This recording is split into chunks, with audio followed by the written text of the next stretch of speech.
नदी जोड़ो परियोजना दुनिया का सबसे बड़ा मेगा प्रोजेक्ट है जो भारत की तकदीर को बदल कर रख देगा। अब न पड़ेगा राजस्थान में सूखा और न आएगी उत्तराखंड में बाढ़। 30 महानदी को जोड़कर भारत रचेगा इतिहास। जी हां दोस्तों, भारत सरकार एक ऐसे महत्वाकांक्षी प्रोजेक्ट पर काम कर रही है जिसने चीन, पाकिस्तान और बांग्लादेश को हिलाकर रख दिया है।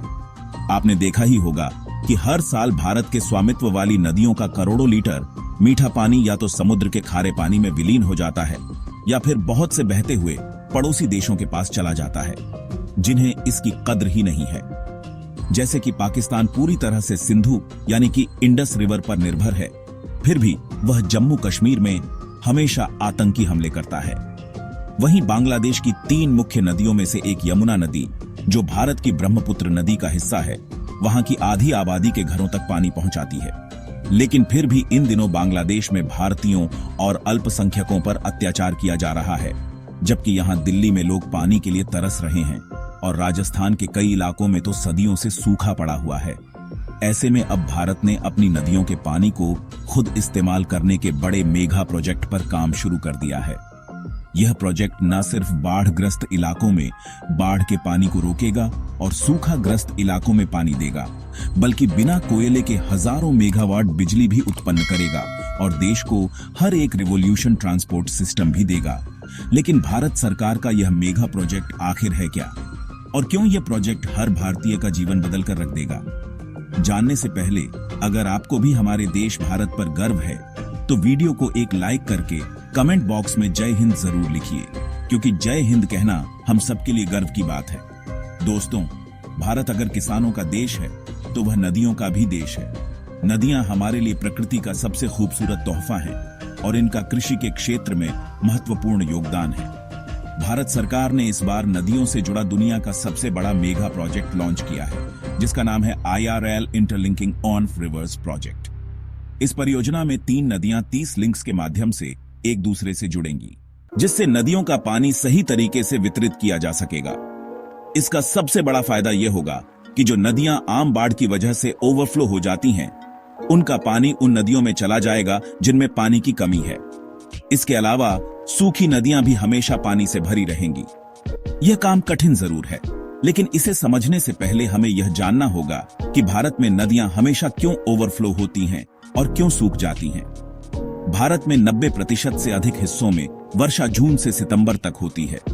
इस दौरान बारिश होती है, लेकिन 3 महीने बाद पानी की कमी हो जाती है, क्योंकि नदियां मुख्य रूप से बारिश पर निर्भर हैं। दूसरी ओर गंगा, सिंधु और ब्रह्मपुत्र जैसी नदियां हिमालय के ग्लेशियरों से पानी प्राप्त करती हैं, लेकिन इन नदियों में ग्लोबल वार्मिंग की वजह से ग्लेशियर पिघलते हैं, जिससे बाढ़ आती है।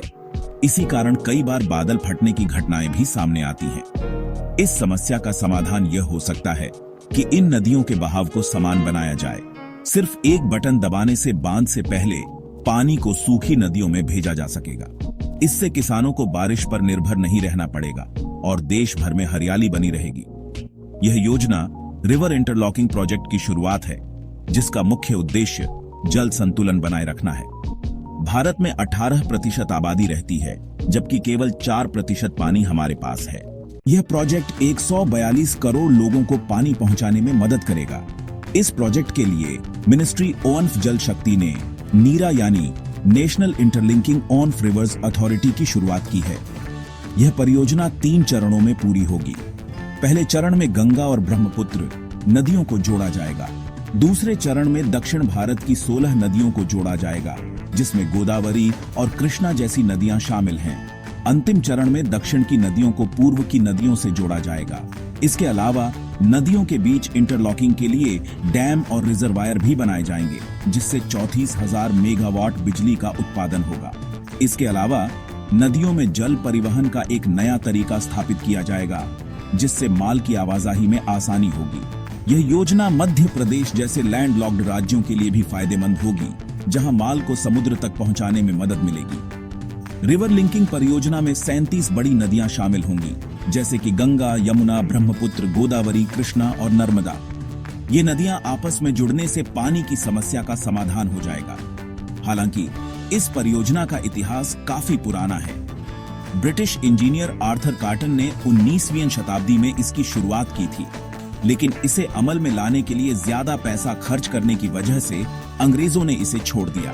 फिर आजादी के बाद डॉड केएल राव ने इस परियोजना पर काम किया था, लेकिन 2014 में मोदी सरकार ने इसे साकार करने का ठान लिया। तब से लेकर अब तक करीब 7,600 करोड़ रुपए इस परियोजना में खर्च किए जा चुके हैं। इस प्रोजेक्ट की रफ्तार धीमी है क्योंकि इसको लागू करने में कुछ बाधाएं हैं। पहली बाधा सिविल इंजीनियरिंग है। हर नदी का बहाव अलग है और इसलिए अलग अलग डिजाइन बनानी पड़ेगी। दूसरी बाधा आर्थिक है। इस परियोजना में अरबों रुपए खर्च होने वाले हैं, इसलिए सरकार को प्राइवेट फंडिंग भी जुटानी होगी। तीसरी बाधा कानूनी है। लिंकिंग कैनाल बनाने के लिए लाखों लोगों को विस्थापित करना होगा, जिससे कानूनी दावों की स्थिति पैदा हो सकती है।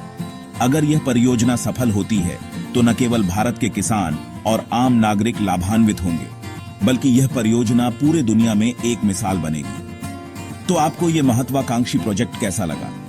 नीचे कमेंट सेक्शन में जरूर बताइए। वीडियो पसंद आई हो तो इसे लाइक और शेयर जरूर कीजिए, और अगर आप नए हैं तो सब्सक्राइब करके नोटिफिकेशन बेल दबा दीजिए।